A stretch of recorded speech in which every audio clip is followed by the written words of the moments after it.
नमस्ते हमारी YouTube family में प्रीति आप सभी दर्शकों का हार्दिक स्वागत करती हूं अपने YouTube चैनल पे।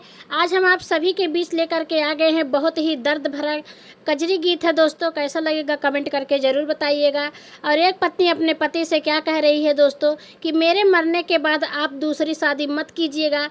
तो आप सभी भाई बहनों से हाथ जोड़कर रिक्वेस्ट है कि आप लोग गीत को पूरा सुनिए, तभी आप सभी को पता लगेगा कि वो औरत अपने पति से क्यों कह रही थी कि आप मेरे मरने के बाद शादी मत कीजिएगा। तो चलिए दोस्तों, गीत के माध्यम से आप सभी को सुनाते हैं।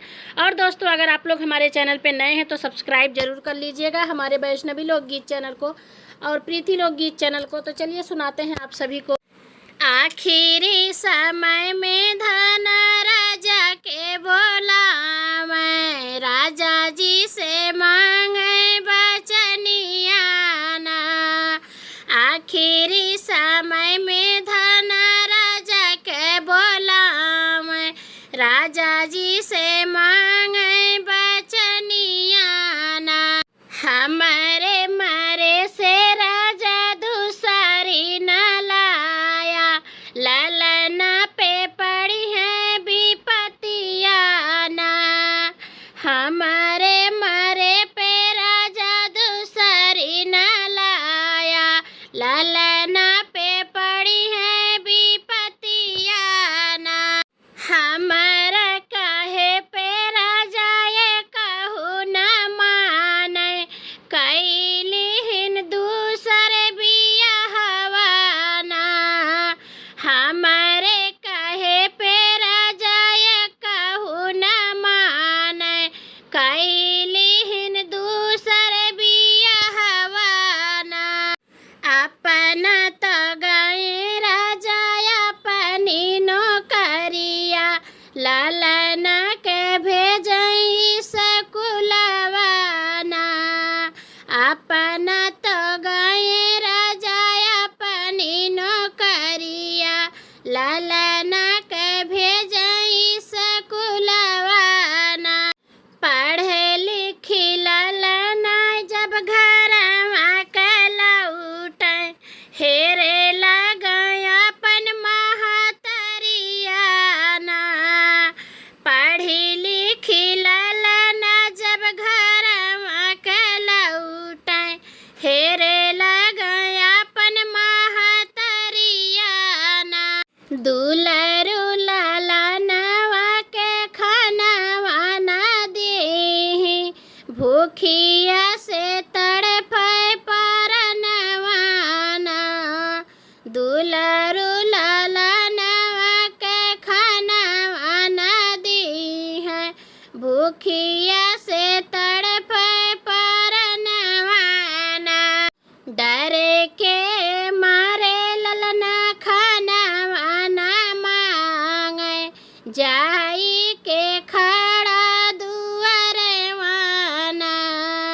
डरे के मारे ललना खानवा ना मांगे, जाई के खड़ा दुअरवा ना।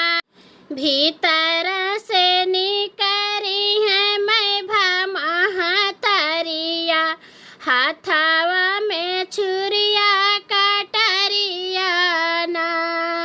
भीतर से निकरी है मैं महतरिया, हाथावा में छुरिया कटरिया ना। बाएं हाथे पकड़ी ललना के मुड़ावा, बाएं हाथे काटे गर्दनवा ना।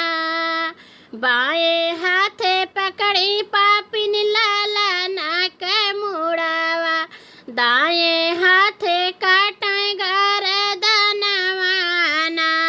आधी ध्वजा पापिन भोजन बनावे, मुड़ावा तो डरे भूसहलवा में।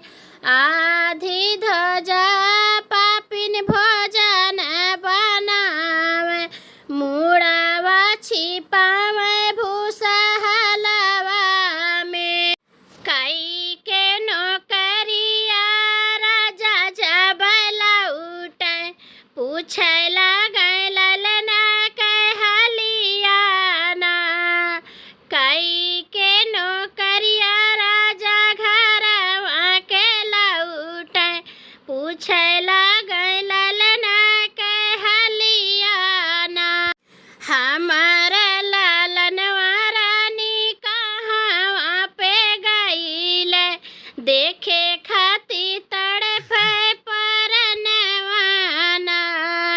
हमार ललनवा रानी कहाँ पे गई न देखे खाती तड़प परनवाना तोहर लालनवा राजा दूध भात खाए खेले कूदे गई ने बाहर माना तोहर लालनवा राजा दूध भात खाए खेले कूदे गई ने बाहर माना हाथ गोड़ धोई राजा बैठा पलंगिया करा तू कुछ जल पनवाना हाथ गोड़ धोई राजा बैठा पलंगिया करा कुछ तू